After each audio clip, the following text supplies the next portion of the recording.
Sheryl Swoopes back at it, talking about Caitlin Clark once again. But was she hating this time? Let's talk about it.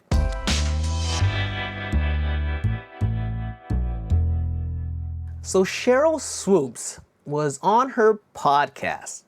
There's levels to this. And she was talking about some of the contracts that these girls have been getting.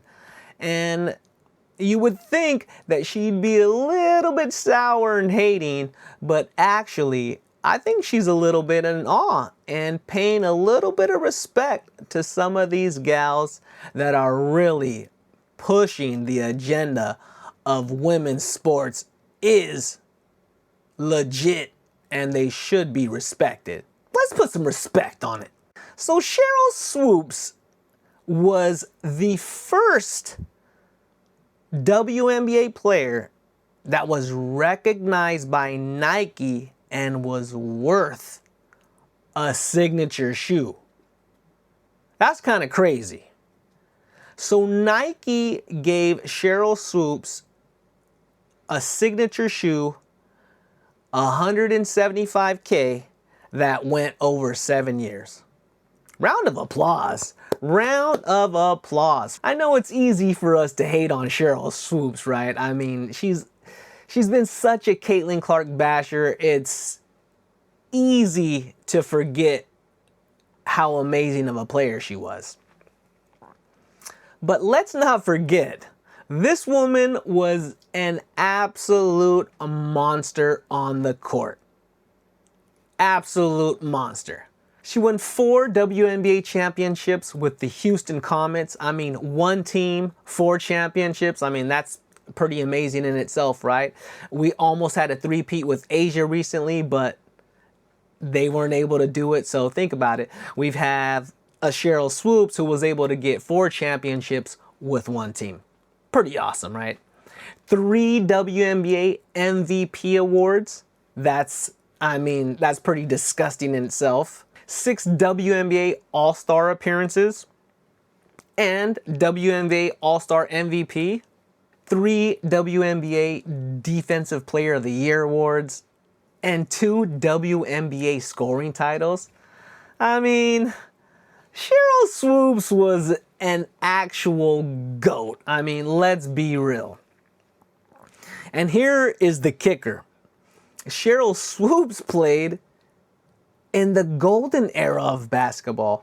When Sheryl Swoopes was coming into the league, Michael Jordan was still playing. Think about that. She played when Michael Jordan was still out there. We still had smooth long-range snipers like Dan Marley, scrappy players like Detlef Schrempf, legendary point guards like John Stockton. Penny and Shaq were still young superstars. Scottie Pippen was still a monster. Patrick Ewing and Hakeem Olajuwon still on the court doing their thing. The Mailman, Karl Malone. The Admiral, David Robinson. The Glove, Gary Payton. How about Grandmama, Larry Johnson? And nobody's ever gonna forget Reggie Miller. Some people may not like it, but the fact of the matter is, Sheryl Swoopes is actually one of the WNBA GOATs. And if Taurasi hadn't come around and smashed all the records, Sheryl Swoopes would probably still be regarded as the GOAT. But I think Taurasi is actually the new age GOAT. And we'll see how long that lasts. On her podcast, though, she talked a little bit about some of the contracts and how much money these big superstars are making. And she was in awe of contracts that are surpassing 20 million, like the Asia Wilsons and the Caitlin Clarks. I mean, Ionescu surpassed over 20 million. We have players like Angel Reese signing with Reebok getting a signature shoe. Rickea Jackson getting a shoe from Skechers, their first WNBA signee. I mean, these companies are now recognizing that the WNBA players can push units. And that's huge. That's huge. And let's not forget, Sheryl Swoopes really laid the foundation for all of these girls to be in a position to do the same thing, right? Get that check and get a shoe. Awesome. I know a lot of us hate the Caitlin Clark deal, right? 28 million over 8 years. There was no signature shoe in the deal. She was going to be like the face of the Kobe Bryant line, and we were up in arms, right? People were steaming once she came on board, and we kind of all realized, oh, hell no, this girl deserved a $100 million contract. If anything, we were salty. We were upset. We wanted things to be done right, and Nike ended up doing just that, because after all the outrage, they did go ahead and change course, and pleased to hear that they are developing the CC1s as we speak. So she is going to have her own shoe just like Asia, and they did right, man. So round of applause to Nike for coming through, man, and making right on that. But when I thought about some of the other offers that she was fielding from some of the major companies, it just made you think that, hey, she made the right decision for what was happening in the moment. I mean, let's be honest.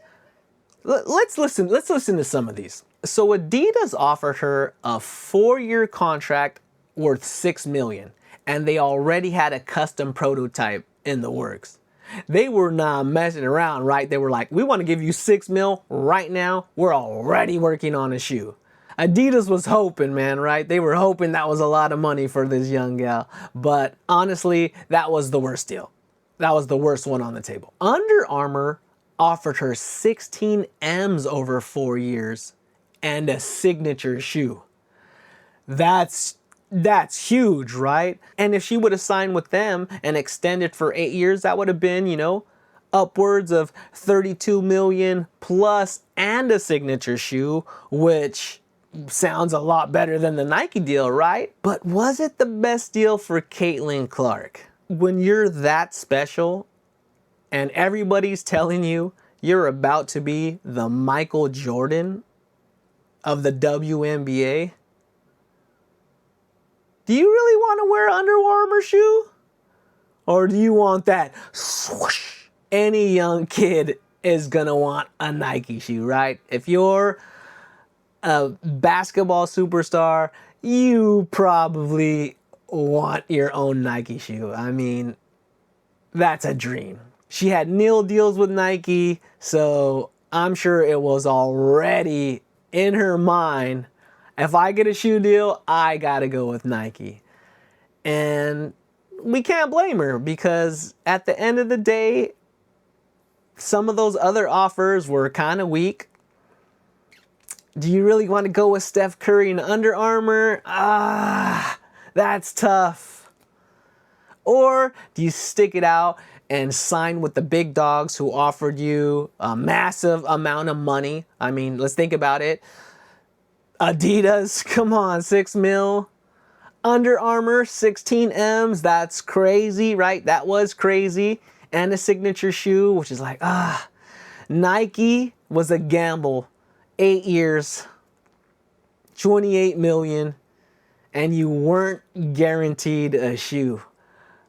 But you believed in yourself, you believed in your abilities, you believed in the fans, and not only did Nike make it right, but I'm sure the CC1s are going to be sold out everywhere, and you'll probably make a ton of money on that. So kudos to you, man, on making great decisions.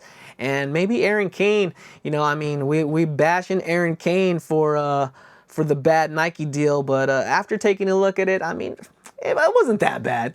It wasn't that bad, honestly. It wasn't that bad. And Sheryl Swoopes wasn't hating, which was even better. Sheryl Swoopes wasn't hating, man. So that was a plus. So make sure you go check out her podcast, man. There's levels to this with Sheryl Swoopes and I think Tamika Foster, I think that's her name. But I'm out, man. I'm I'm Frankie Fingers, your host of the Vibe Sports Talk. Make sure to hit that subscribe button. Peace.